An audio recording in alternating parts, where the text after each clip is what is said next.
What's good? Thank you so much for tuning into this bonus episode of The Newest Olympian. My name is Mike Schubert. I'm the titular Newest Olympian. I am a 31-year-old man who never read the Percy Jackson books as a kid. I read the main series so far as an adult because I was on a quest to determine if this is a series that society has been sleeping on. I have determined that yes, society has been sleeping on it, but now there's a Percy Jackson TV show that hopefully will be helping the world to wake up and realize how perfect this franchise is. And I am here on this bonus episode because I was able to do some press opportunities with the TV show team. I was able to interview some folks from the production staff, including two very notable people for this all existing, Rick and Becky Riordan. But in addition to them, I was able to speak with some other folks from production, such as John Steinberg, the executive producer and co-creator, Dan Shotz, the executive producer, James Bobin, the director of the first two episodes, Dan Henna, the production designer, Tish Monahan, the costume designer, Eric Henry, the VFX supervisor, and Jeff White, the ILM VFX supervisor. I was able to speak to all of these folks, and for this episode and for some future episodes, I will be posting some interviews that are relevant to the episodes that are coming out. So here's the plan. For this episode today, this bonus episode, I'm just going to be posting some interview audio clips from these folks that don't have to do with the first four episodes. They are just general, overarching kind of thoughts. Then on following Mondays, I will be posting interview questions that are specifically about whatever episode just aired. So let me key you in on how the schedule of The Newest Olympian is going to work going forward. For at least the next 3 weeks, we will be posting episodes of The Newest Olympian on Wednesdays, a couple of hours after the TV shows have gone live. So that way you can watch the TV show, and once you do, you can listen to me and guests talking about what we thought about it. So those will be on Wednesdays, but I still want to post stuff on our normal Mondays, and that's where we will post these interviews. So this coming Wednesday, 2 days from now, December 20th, is when the TV show drops. So that's when I'll have episodes about episode 1 and episode 2 of the TV show. Then the Monday after that, we will post some interviews where people from the production team answer questions about episodes 1 and 2. Then that next Wednesday, we'll have an episode about episode 3. And then the Monday after that, a TNO episode with interviews about episode 3 stuff. And then the week after that, episode 4 on Wednesday about episode 4. And then the Monday after that, some more interview stuff. So that is the plan.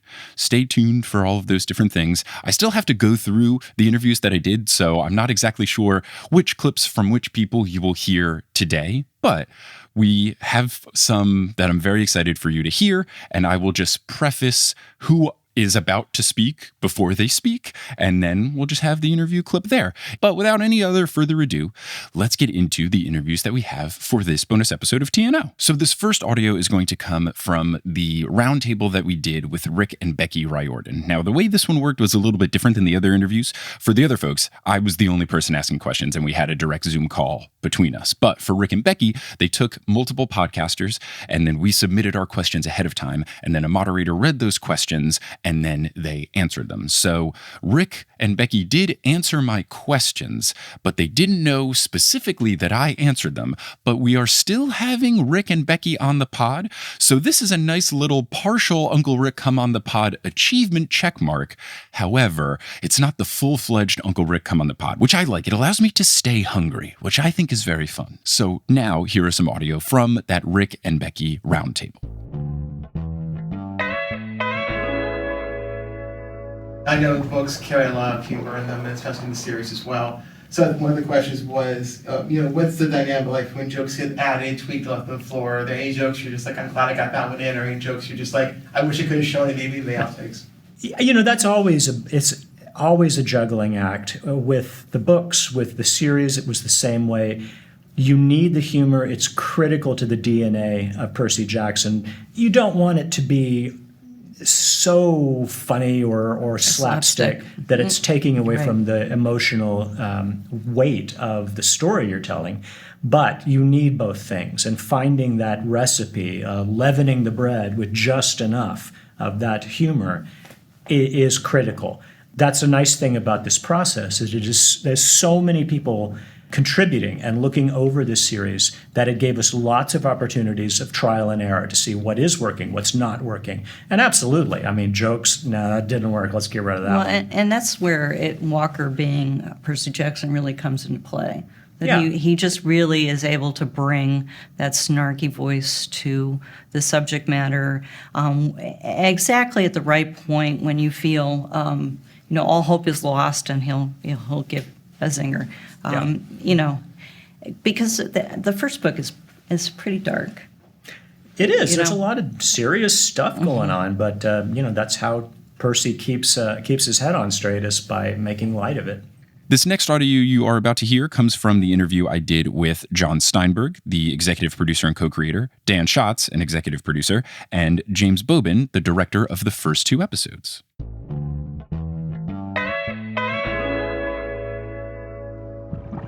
For all of you, this is something where you have obviously been prepping for this for so much time. There's so much work that goes into making this show. But still, was there anything along the process that you found yourself doing where in the middle of it you were like, I didn't think I'd be doing this for the Percy Jackson show? Just something that was strange and unexpected? It's a really good question. There was one day where we were early on. We had to teach Arian how to walk like a goat. Nice.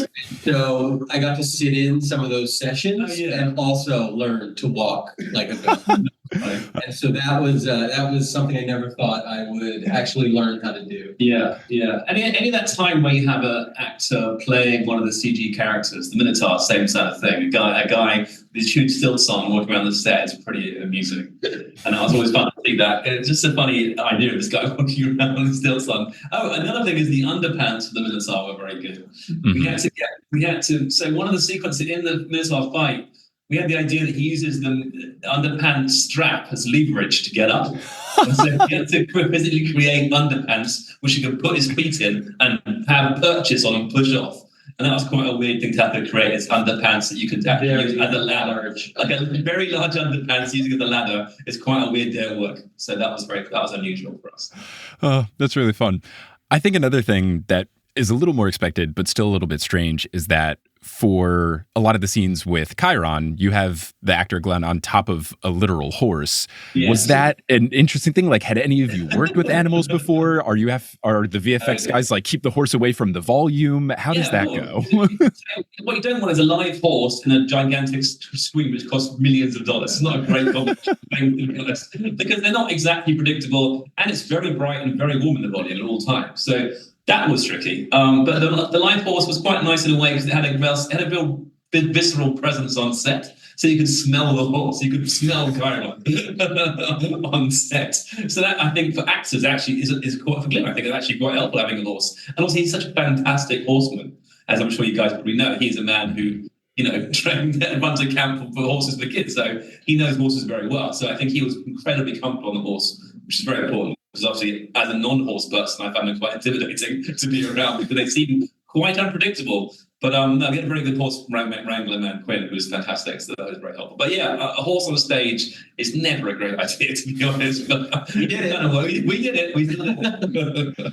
Yeah, you made it work. It was also using a real horse so that we could use it in the show. Yes, because it's just the visual effects look so much better when you're using a real body of a horse versus using CG. Yeah. So it just made it that much more grounded and authentic. Yeah, because the proportions work. If you look at Chiron, Chiron is what centaur would be. It's a man's body, and the interesting part is always the join of the lower trunk to the. So we gave Chiron a jacket because obviously he's quite smart most of the time, and the fall of the jacket on the back was quite tricky. He actually looked exactly like that's a good look. It's kind of inspired by my kind of vibe. That's not a real thing. Chiron's costume is very much mostly the sort of things I would wear. Yeah. So yeah, that's very true.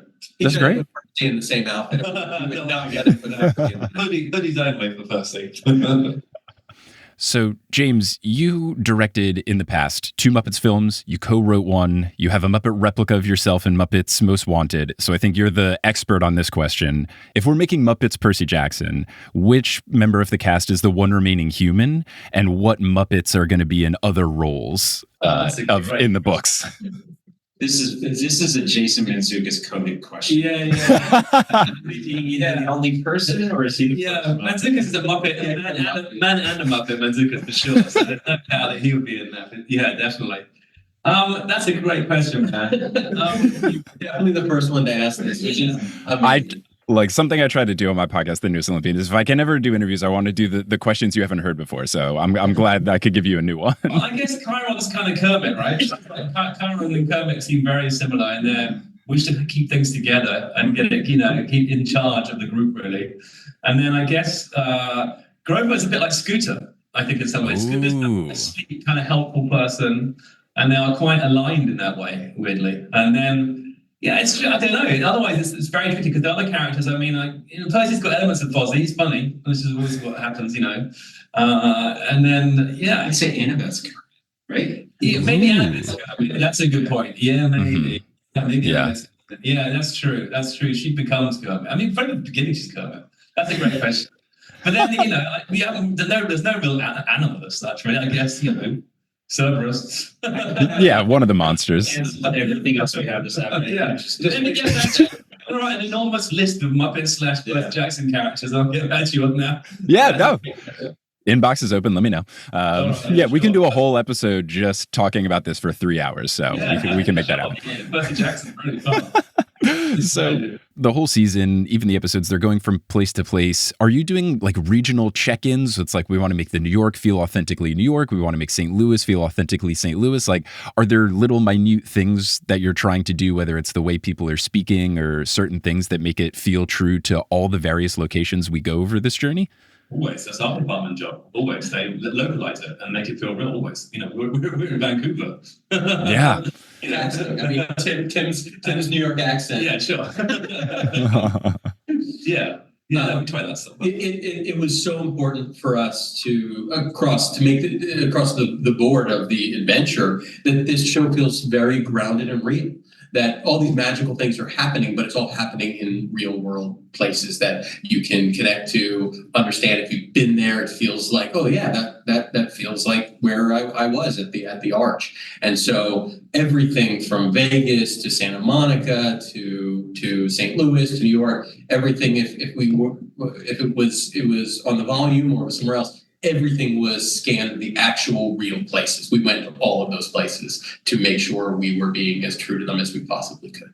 Is there any other thing? I love just knowing like the little tiny details that folks might not know. From the VFX guys, we learned that the prism is like iPhone flashlight into a Listerine bottle to show on Annabeth's face. Are there any sort of like tiny things where you're like, no one's going to know that this is here, or just a funny little workaround, if you will, that found its way into the show? Just something, again, unplanned, unexpected, or otherwise noteworthy? Yes, I'm sure. Yeah. One of the trickiest things was we've talked about Glenn Turman, right? And he's as our centaur. Glenn had to sit on the horse as close to the neck of the horse as possible. But when we were going to then infuse both the body of that horse with Glenn was then going to move up to where the head was. So when Walker is walking with Glenn in episode 2 and they are talking to each other, Glenn was here, Walker had to be here looking over here. Oh yeah. So the entire time they are having to act together, Walker has to look Nothing. up way in front of him. It's really weird. Because we are going to then cut Glenn off and put him in that spot. So it's just like fun things like that where it was just like, how do we get these two to be able to perform off each other, but have the correct eye lines? It's like all of those little details that you have to figure out on the day to make it look right. And that was definitely a challenge. Crazy. Well, it's like on the volume stage. The volume stage is not big enough to do the entire outside of the Met, so we had to have 3 different directions for volume stage, which meant those hot dog stands had to keep moving around all the time. So let's try to remember where they're supposed to be. And I spent quite a lot of my day arguing about where the hot dog stand would be and which way it'd be facing because of the direction of the. Yeah, it's a very. It's a job. I've got a book somewhere of the plans of the outside of the Met with the drawings of each direction of the Met shot for that sequence, and it's really complicated looking at it. It's like some advanced mathematics. It's like writing windows sort of stuff. You have to have a very good sense of geography to shoot on the bottom in that situation for sure. The next bit of audio comes from the interview that I did with Dan Henna, the production designer, and Tish Monahan, the costume designer.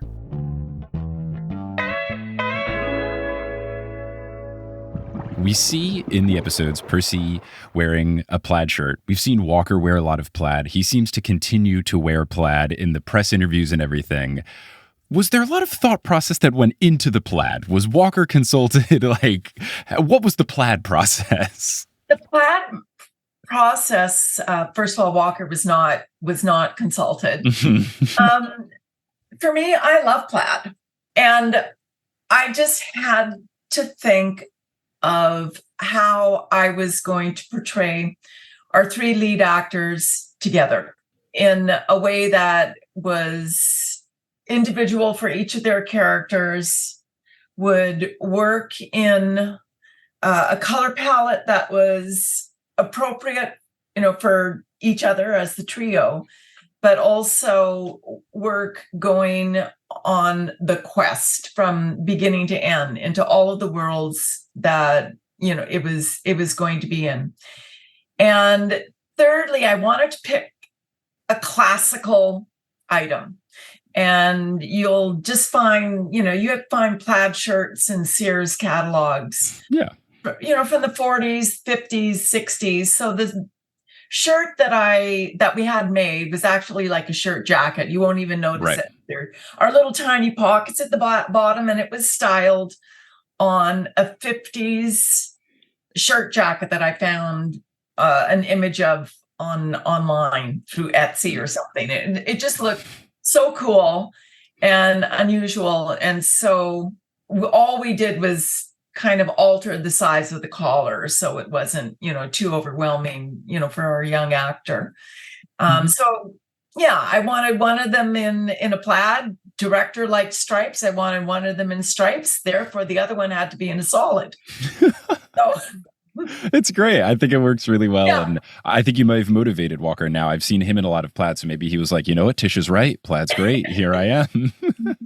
So that's all I have for now. I hope you enjoyed. I hope you will enjoy the episodes that we do about the episodes. And I'm going to try to keep those episodes mainly just to talking about actual reactions of watching the show, less about extra things such as the interviews and the other things I got to do, such as going to the premiere, which is very cool and awesome. But we'll keep those for the separate things that come out on these Mondays, and we'll keep those Wednesday episodes to being about the actual TV show. So thank you so much for listening, especially if this was your first time listening to the show. I know that I'm going to be posting quotes from this on social media, and maybe new folks will find the show because of it. So if that is you, thank you for coming along. We've got a whole bunch of episodes, over 100 of them, where I made my way through the main 5 books. We had some fun spin-off episodes as well, where we talked about mythology and other things that found their way subject matter-wise into the books, like ADHD and dyslexia and aromanticism, and just lots of fun stuff on the feed that you can listen to all right now if you just continue wherever you're listening to this, whether that's on your podcasting app of choice or our website, thenewsolympian.com.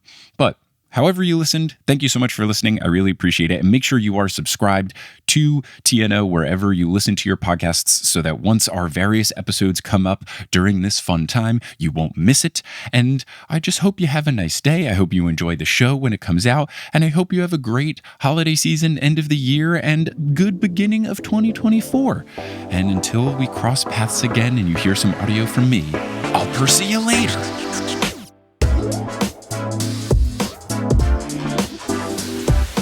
Thank you so much for tuning into this bonus episode of The Newest Olympian. This podcast is created, hosted, and produced by me, Mike Schubert. Our editor is normally Sherry Glow, but for these little guys, it was edited by me, Mike Schubert. I want to give a very special thank you to the folks at DKC News who helped these press opportunities come together. So thank you all. That whole team has been wonderful. And I want to thank everyone that I was able to speak to on the production side. Everyone was just so nice and lovely, and everyone involved in making the show is just really nice. If you want to learn more about my podcast, you can go to our website, thenewsolympian.com. We've got information about the show and the live shows that we do and the Patreon and the merchandise, all that kind of stuff there. We're on social media. We're at Newest Olympian on Twitter, Instagram, and Facebook. On Facebook, we also have a group where it's spoiler filled. So if you've read past the 5 books, or spoiler free, where it's caught up to wherever I am. So you can discuss with other folks there. And if you like community discussions, we also have a subreddit, reddit.com/r/thenewsolympian. And if you join the Patreon at any of the TNO tiers, you get access to our Discord, which is another really fun community where you can talk about the Percy Jackson books, the extended Riordan verse, or some of our channels that don't necessarily have to do with the books, like the food channel or the cute pictures of your pets channel. Lots of fun stuff over there, and that's at thenewstolympian.com/Patreon, and you can automatically get into the Discord by linking your Discord account. If you like the show, if you want to leave a rating and review on whatever podcasting app you're using, that's really helpful and that's really cool. I would very much appreciate it if you did that. And if you want to just tell someone about the show, that also helps a ton. But simply listening is fantastic. Thank you so much for doing so. And we will be back in just a few days' time for a new episode of The Newest Olympian. Have a nice day, and I'll see you later.